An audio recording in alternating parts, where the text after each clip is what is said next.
Lesson 9.6 takes the translation, rotation, reflection, all these different transformations that we've learned, and they kind of connect them to each other. So we're going to find how these different transformations actually relate to one another, and look at what happens when we do more than one of them at a time.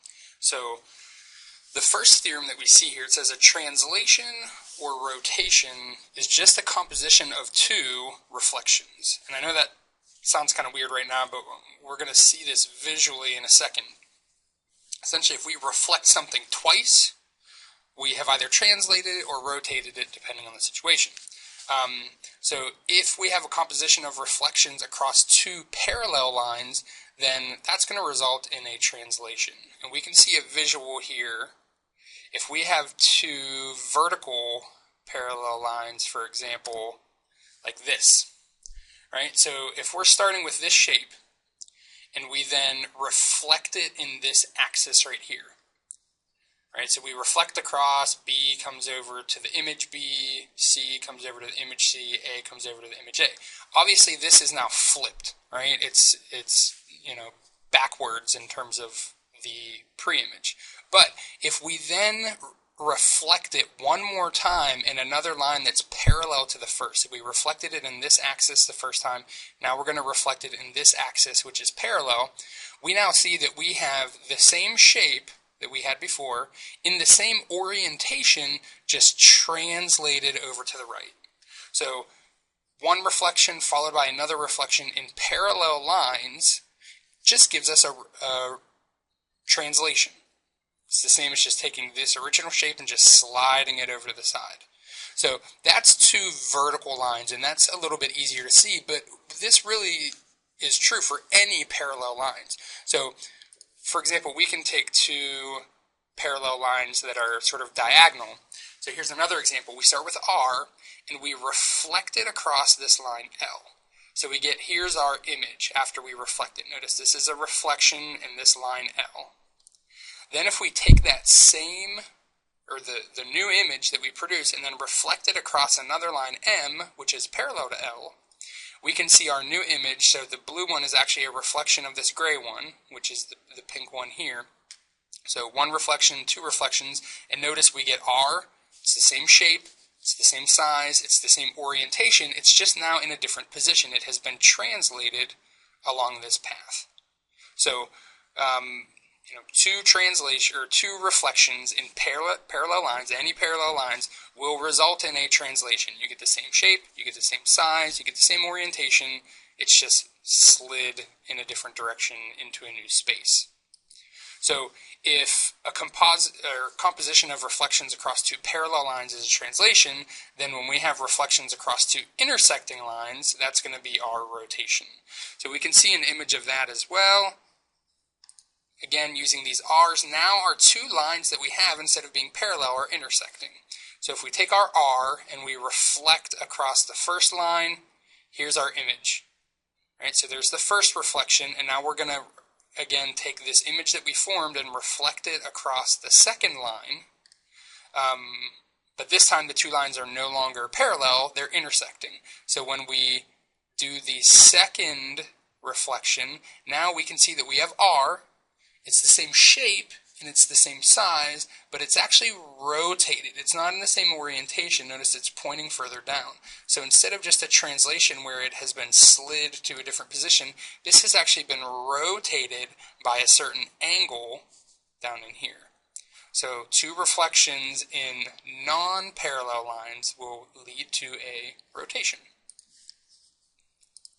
So those first couple theorems. The last two have to deal with different isometries. So this one says, in a plane, one of two congruent figures can be mapped onto the other by a composition of at most three reflections. So if it is an isometry, you should be able to take one image and map it onto another image by using at most three reflections. And that's something that it's not always easy to see how you could do that, but fundamentally that has to be true. If you have two images and they represent an isometry, then you should be able to go from one image to the other image by doing three reflections at most. So 2 would handle the translation, and then the third one could handle the rotation. If you think about having 3 lines, you can have 2 that are parallel, and then the third one would be non-parallel to the second one. So you could do translation and then rotation, and you should be able to map any image onto its pre-image and vice versa. And so when it comes down to it, it says there's only 4 isometries. We've got reflection, translation, rotation, and then glide reflection, which is essentially, there's a translation, but then there's also a reflection added onto it. So from there, we should really be able to handle any isometry with these 4 examples that we have. So verbal definition for a glide reflection is going to be a composition of a translation or a glide and a reflection across a line parallel to the direction of translation. Right? So here, there's the direction of translation, and the reflection is going to be in a line that's parallel to that. All right, moving on to our first example, they tell us the letter D is reflected in line X, and then in line Y. Describe the resulting rotation, find the image of D through the reflection across line X, find the image of the reflection through another reflection across line Y. So when we look at this, it says the composition of 2 reflections across intersecting lines we said are going to result in, and they kind of tell us up here, the resulting rotation. And so the center of rotation is going to be where the point where the lines intersect, right? So there's, when we talked about rotation and center of rotation, the center of rotation is always going to be where the lines intersect. So that point there where the 2 intersect. And the shortcut here, whenever you do these 2 reflections, the angle of rotation always ends up being equal to, or 2 times, the angle that's formed by the intersecting lines. So when we look at these 2 intersecting lines and we see this 43-degree angle, then we can tell that after we reflect D across Y and X, so 2 reflections, 1 in each line, then we're going to end up with a rotation of 86 degrees, because 86 is 2 times 43. So that's in the clockwise direction, or if you want to think of it counterclockwise, 274.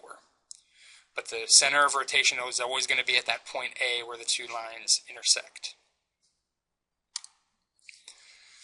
Another one, this time we're doing a glide reflection, which we said is just a translation followed by a reflection. So we have a triangle with these 3 vertices. We need to find the image, ABC, for the glide reflection, where the translation is there's no change in X, but for Y, Y is going up by 2.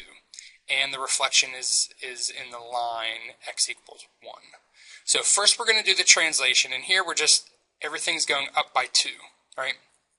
All the Y values, not the X values. The X values don't change. So plus 0 to the X value, but plus 2 to the Y. Plus 2 to the Y, plus 2 to the Y. Right? So we get these coordinates are represented just by the glide. Now we have to take care of the reflection.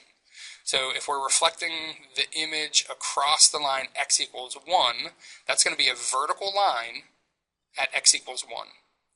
So from there, if we take each of these points and reflect them across X equals 1, we get 6, 7 for A, -4, 4 for B, and 2, 2 for C. So notice the Y values don't change. If you have something that's reflecting across a vertical line, its X value will change, but not its Y value.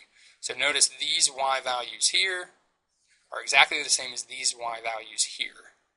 The only thing that has changed would be the X values. So for example, A is 5 units to the right of X equals 1. So the new X value, -4 is 5 units to the left of X equals 1. So the new value is going to be 5 units to the right of X equals 1, which is 6. Right here, this is 5 units to the right. So the new unit is going to be 5 units to the left, which is -4. All right, that'll do it. We've got quick checks First, they're going to have you reflect. Here, you don't have to be 100% accurate. Just do your best in terms of what it would look like. We're looking for a ballpark here. This does not have to be super accurate in terms of drawing, but just describe what type of rotation you would have.